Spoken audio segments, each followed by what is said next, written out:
วันที่ 11 มิถุนายน 2026 นี้ที่กองบัญชาการทหารชายแดนสหายพลจัตวาศรีทวีไสยกรรมการคณะบริหารงานพรรคกระทรวงป้องกันประเทศหัวหน้าการเมืองกองบัญชาการทหารชายแดนกองทัพปราศสุลาว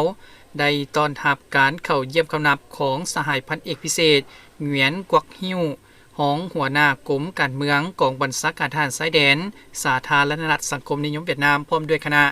ในโอกาสเดินทางมาเยี่ยมยามและเข้าร่วมกิจกรรมพบปะแลกเปลี่ยนนายทหารสายแดนหนุ่มลาวเวียดนามครั้งที่ 5 ที่แขวงบุรีคำไซที่หาก่อสำเร็จในมมนี้สหายพลจัตวาศรีทวีไสยได้กล่าวแสดงความต้อนรับอย่างอบอุ่นต่อสหายพันเอกพิเศษเหงียนกอกฮิวพร้อมด้วยคณะ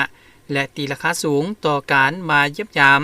และได้แสดงความสมเสยต่อบรรดาผลงานผลสำเร็จของกิจกรรมพบปะแลกเปลี่ยนนายทหารสายแดนหนุ่มลาวเวียดนามครั้งที่ 5 ในครั้งนี้ซึ่งเป็นการเพิ่มพูนคูณสร้างการพัวพันหัวมือระหว่าง2กองทัพลาวเวียดนามลาว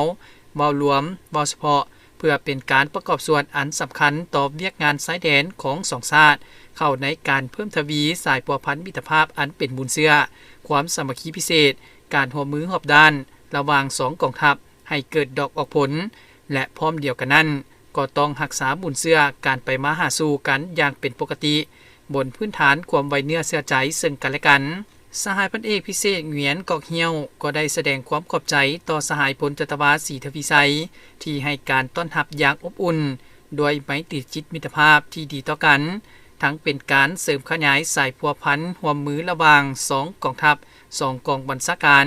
ให้มีความแน่นแฟ้นยิ่งขึ้นพร้อมกันนั้นก็ได้รายงานผลสำเร็จของกิจกรรมพบปะแลกเปลี่ยนนายทหารสายแดนหนุ่มลาวเวียดนามครั้งที่ 5ให้สหายหัวหน้าการเมืองกองบัญชาการทหารสายแดนได้รับทราบตืบอีก